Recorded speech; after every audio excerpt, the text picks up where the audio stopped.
Yeah, but why am I not able to sleep? Why am I facing irregular hunger patterns? Sometimes I'm very hungry, sometimes I'm not hungry at all. Why am I facing this irregular stiffness in the entire body along with various aches and pains that are arising that usually never would? What happens to the human body during quarantine and lockdown, and how do we tackle these problems, yeah?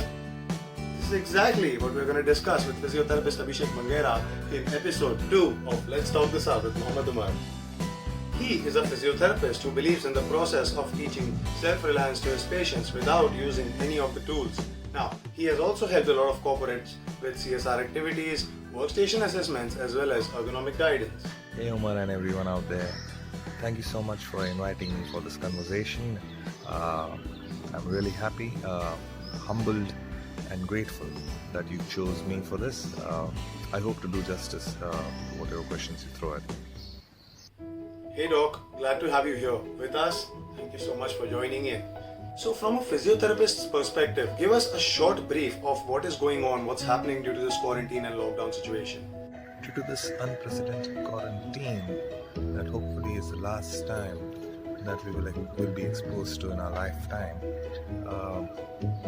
a lot of people have had to undergo a major shift in their lifestyles. Be it the homemakers who have to deal with the extra people at home the whole day, or be it office goers having to work from home, some office goers having to balance both homework as well as the work from home. A lot of calls have been coming through citing various aches and pains that people are experiencing now. With the absence of maids leading to increased chaos at home, more physical labor involved with all the household chores, working from home, sitting in awkward positions on the bed, on the sofas, on the floor. All these lead to a lot of spinal issues and other joint issues.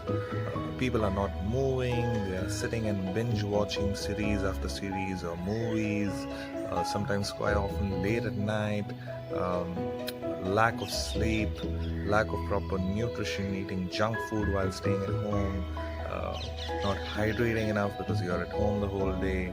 A lot of factors lead to predisposing people to pain, aches, niggles, and other symptoms.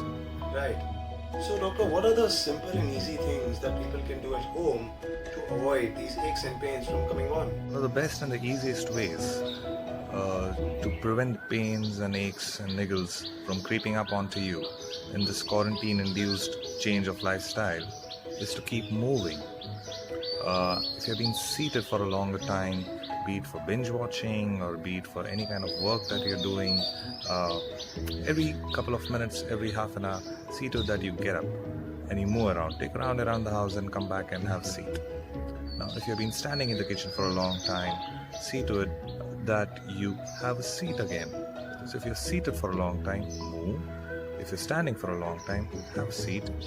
Just give your joints a change from the monotonous static position. Right, but I have been sitting here shooting this for 2 hours now, so I think it's time to move it. Move it, I like to move it, move it. I like to move it, move it. You like to move it. I like to move it, move it. I like to. Alright, so what's trending now is burpee challenges, push-up challenges, this HIIT, that workout being given out by people to one another, which is a very good thing because it's keeping them active, right? But what I don't see is the kind of warm-ups and the cool-downs that are supposed to be done before and after the HIIT because they are equally important parts of the workout, right? And not doing them is kind of reckless. So there are certain pros and cons to these random workouts that are being given out. Doctor, I would like to hear your elaborated thoughts on this topic.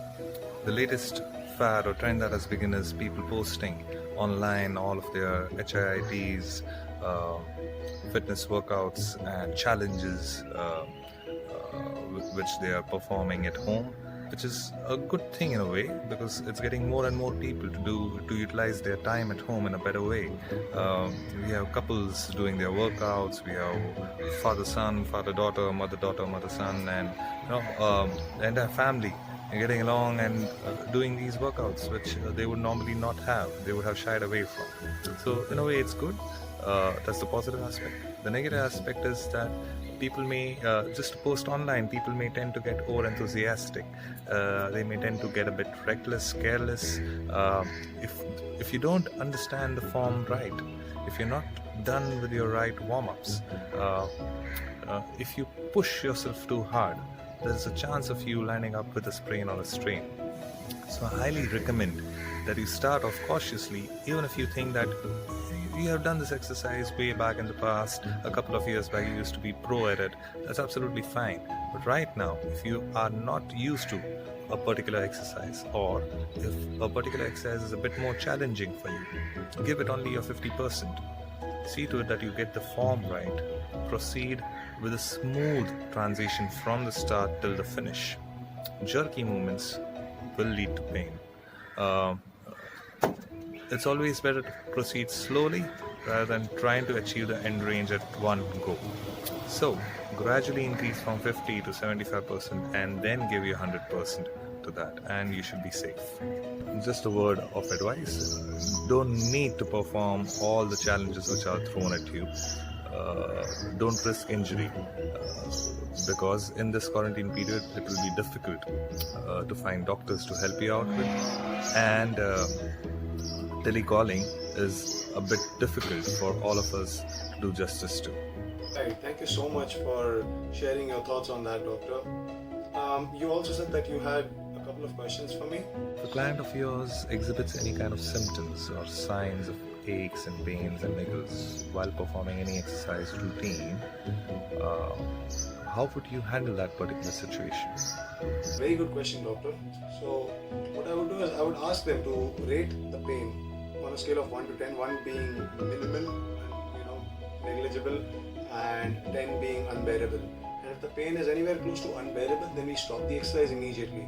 If the pain is about say 4 or 5 and they are still able to perform the exercise, we would again proceed with caution and see if we can modify the exercise. So for example, if it's a power exercise, a plyometric like a jump squat, I would rather ask them to do a regular squat. Now, if the pain triggers in a regular squat again, then it's not a very good sign. But if the pain is still okay, like around 4 or 5, we can again proceed cautiously.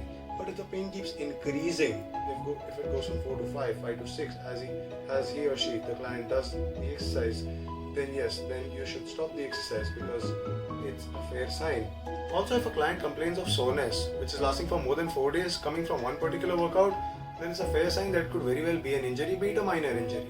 Now, in moments of these aches and pains along with clients, my job is only to make a decision whether to send them to a doctor or not. Because our job as trainers is to strengthen these guys so that these aches and pains and these injuries don't come up. But in case they do, it is not our job to treat them. And I see a lot of people doing that, which is, I don't know, in my opinion it's wrong, but that's just my opinion. Alright doctor, thank you for having this amazing conversation with us and guiding us about how to proceed about things in these hard times. If there are any more questions that come to me via people or via me, I'll make sure that I forward them to you. Oh, I believe you have one more question, is it? Is there any particular advice that you would like to give all the budding footballers and athletes out there? My suggestion to upcoming athletes who are trying to make it big into any sport would be to stay focused and to stay fit and to keep working hard. Yeah, common points, right? But I'll tell you why I say that. Because the opportunity will come, and when it does, you have to be prepared for it. So make sure that you are fit and that you have your game on point for when the opportunity comes, because you never know when it will knock on your door, and it does. Trust me, it does. Life turns around. So yes, and there is this one more very important thing that I'd like to add. Stay away from distractions. You know what I'm talking about. If you don't know what I'm talking about, I will sum it up for you in one line. बुलाती है मगर जाने का नहीं.